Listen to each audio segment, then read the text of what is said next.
Hi there, this is Maher Haddad. So in this first lecture, I'm going to explain to you about the controller bridge and about the port extender. So how all of those things work together. So we have to understand the theory first to be able to apply everything on a lab. So let's go directly and let me just start giving you an idea about what is the controller bridge and the port extender. So what is the controller bridge and the port extender? Let's imagine that we have this scenario. We have switch 1 connected to switch 2, connected to switch 3, connected to switch 4. Normally, in case, for example, we want to configure VLANs, so we had to connect to switch 1, do the VLANs, then we go to switch 2, we do the VLANs, we go to switch 3 and switch 4. So we have to move, or we have to connect in case, for example, we have some possible management connection to, or management interface connection to those switches. We have to make every time a connection to a switch to be able to make the configuration. So this will be solved using the controller bridge, where one switch would be like the controller, and on this switch we can see all the interfaces.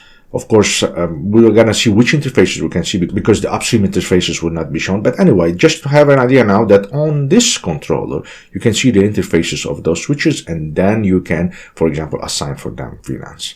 So let's start with the explanation. Here is saying that control bridge, which is normally we call CB, and port extender, PE, is an IEEE 802.BR standard. So this is the standard, which is the controller bridge and port extender is based on that. So it's not proprietary for MikroTik, this protocol. It is an open standard. It is 802.1BR. You can search on internet for this protocol if you want to learn more about it. Of course, I'm going to give you as much as possible information about it, but I cannot cover the whole things about this protocol because also there are some limitations up to now on the MikroTik for the way you may do the configuration. But yeah, that's for you to know that 802.1BR, that's what is the controller bridge and the port extender.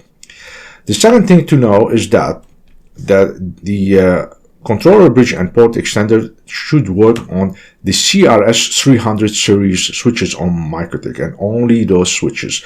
For the time being, only you can use the CRS 300 series switches if you want to profit from the controller bridge and the port extender. So what does this do for us? It allows the controller bridge to manage the PEs, which is the port extender interface. So as I said, this, for example, if we make it a controller bridge, it will be able to manage and control the interfaces which are connected to end host, for example. So we can do all the configuration from this place, from the switch 1 itself, which is the controller bridge. The other thing that we have to know is that we have some type of ports that are having names, which are cascade port, the upstream port, and extended port. Let's speak one by one. Cascade port, it's on the controller bridge connected to the PE that send and receive control and network traffic. So what does it mean?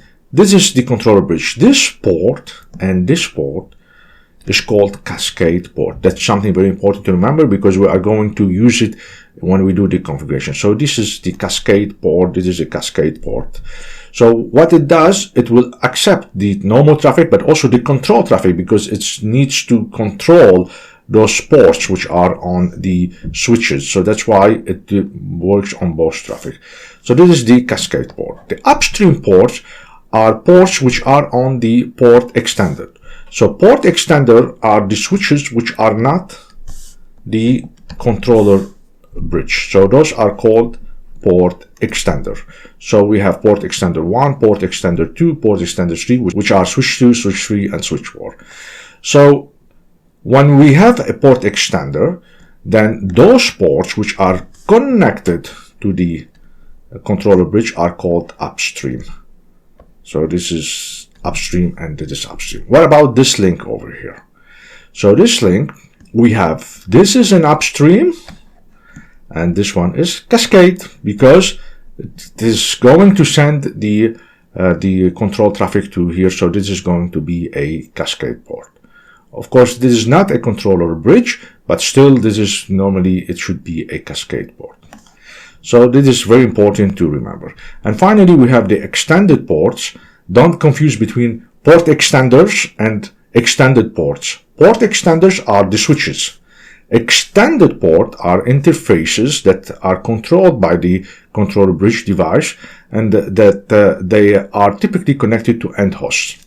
So those interfaces which are normally connected to end hosts, those are called extended ports.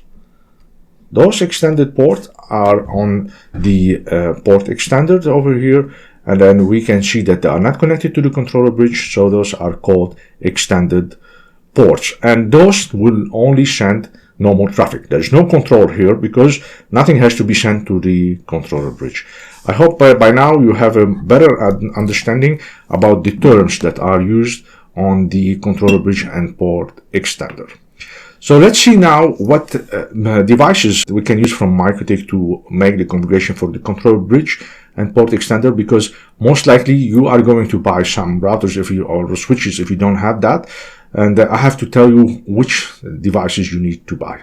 So here I have taken this picture from the MikroTik website. So you can see we have controller bridge and we have port extenders. So as you can see, all those devices, which are all, you can see on the series 300, CRS 300. So all of them can be port extender, but not all of them can be controller bridge. So normally most of people buy 326 and the 28, so those will not be able to do for you the controller bridge. Of course, if you buy this 326, then yes, this can be a controller bridge. So you need to buy one of those if you want to make the controller bridge. And for the port extender, you can buy any 300 series. It can do for you the port extender. Now, the last thing that I want to speak in this lecture is about some limitations. So be careful when you want to use the controller bridge and port extender. Then there are some features which are not going to work anymore on your switch. Now, the bonding for cascade and upstream ports is possible. The bridge VLAN filtering is still possible, but the rest of things that you want to do on the switches will not work anymore. For example, the bonding for extended ports, which means the ports connected to the host, not possible. .1x, not possible. Ingress and egress rate, not possible. Mirroring, and so forth. So all of those features will be stopped. But here very important, and that's what MikroTik is saying, that this may change in the upcoming RouterOS release, because this is a new feature which is applied on MikroTik.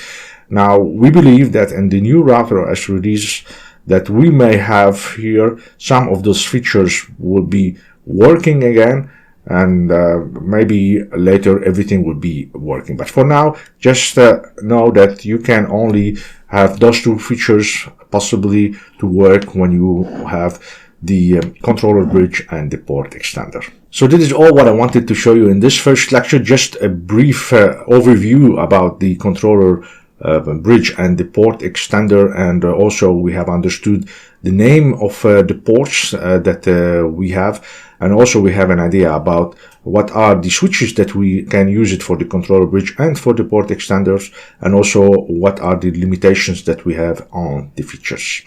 So this is all what I wanted to show you in this lecture.